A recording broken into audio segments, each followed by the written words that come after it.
Bonjour les élèves et bienvenue à la leçon de mathématiques d'aujourd'hui.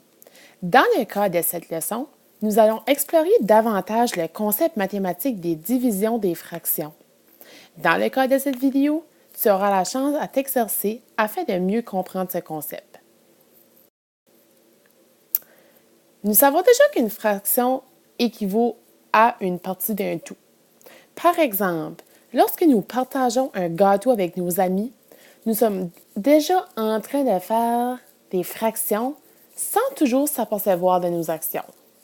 Mais avant de démontrer comment représenter une fraction à l'aide du diagramme circulaire que nous pouvons trouver dans cette partie, il est important de faire la différence entre le numérateur et le dénominateur. Donc, vous pouvez voir sur l'écran que j'ai écrit quelques mots-clés. Donc, premièrement, comme j'ai dit que la fraction, ça représente un tout. Le numérateur.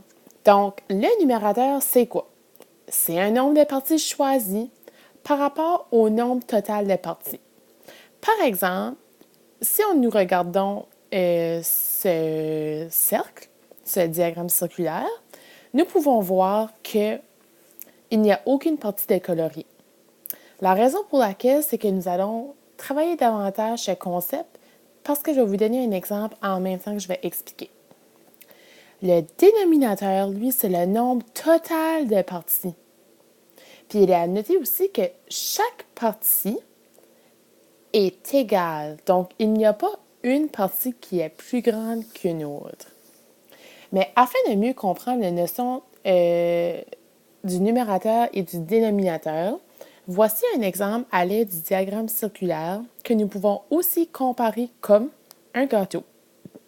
Par exemple, si j'allais à une fête et je décidais que je voulais manger 2 morceaux de gâteau.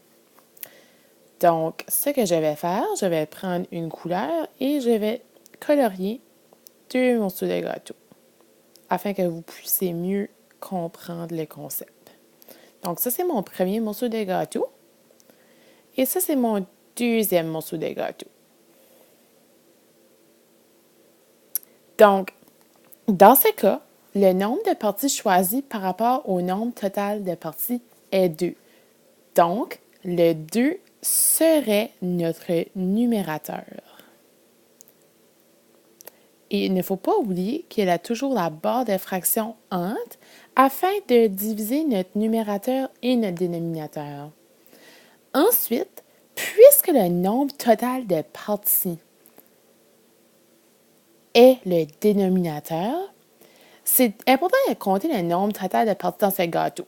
Donc, on a une partie, 2, 3, 4, 5, 6, 7 et 8 parties. Donc, ceci représente notre tout, 8 parties. Notre fraction finale, c'est 2 huitièmes. Donc, j'ai mangé 2 morceaux sur 8 du gâteau. Maintenant, c'est quoi une division de fraction? Donc, puisqu'on vient juste de faire un retour sur les fractions, maintenant, nous allons voir le concept mathématique visé pour cette vidéo, soit la division de fractions. Nous allons nous concentrer sur un nombre naturel divisé par une fraction. Donc, je vous rappelle, un nombre naturel, c'est tout ce qui est positif et infini, incluant les zéros. Donc, 0, 1, 2, 3, 4, 5, jusqu'à l'infini. Ensuite, donc, comme j'ai dit, on fait notre nombre naturel divisé par notre fraction.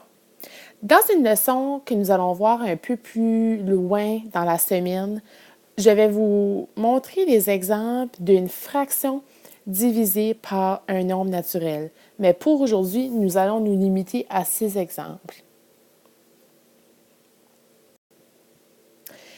Maintenant, nous allons nous exercer avec des dessins afin de vraiment mieux comprendre les divisions de fractions. Donc, comme vous pouvez voir sur l'écran, j'ai 2 rectangles qui sont divisés en 4 parties égales. Donc, ce que je vais faire, la première chose de tout, je vais écrire l'équation. Puisque nous avons deux rectangles, ceci représente que nous avons deux entiers. Par la suite, il ne faut pas oublier de mettre notre division. Donc, je vais diviser. Et là, maintenant, comme j'ai dit tout à l'heure, le dénominateur, c'est le nombre de parties pour faire le tout. Donc, si je regarde ici, j'ai une partie, deux parties, trois parties et quatre parties. Donc, notre dénominateur est de 4. Maintenant, moi, si je décide que le numérateur que nous allons travailler avec, ça va être le 2. Donc, ce qu'on doit faire, nous allons vérifier. 2 divisé par 2 quarts. Donc, ce que je vais faire, je vais aller représenter mon 2 sur 4. Donc, je colore une partie, deux parties. Ensuite, je vais représenter avec une autre couleur pour continuer à faire mon numérateur sur mon dénominateur. Donc, une partie, deux parties, qui fait ton 2 quarts. Et maintenant, je vais faire la même chose jusqu'à ce qu'on arrive à la fin de notre dernier entier. Et là, je m'excuse, je n'ai pas d'autre couleur, donc je vais tenter d'utiliser le bleu quand même, mais on va faire des étoiles juste pour s'assurer que nous ne nous mêlons pas. Donc maintenant, comment pouvons-nous savoir c'est quoi notre réponse? C'est simple. Donc, nous allons vérifier combien d'entiers que nous avons représentés aujourd'hui.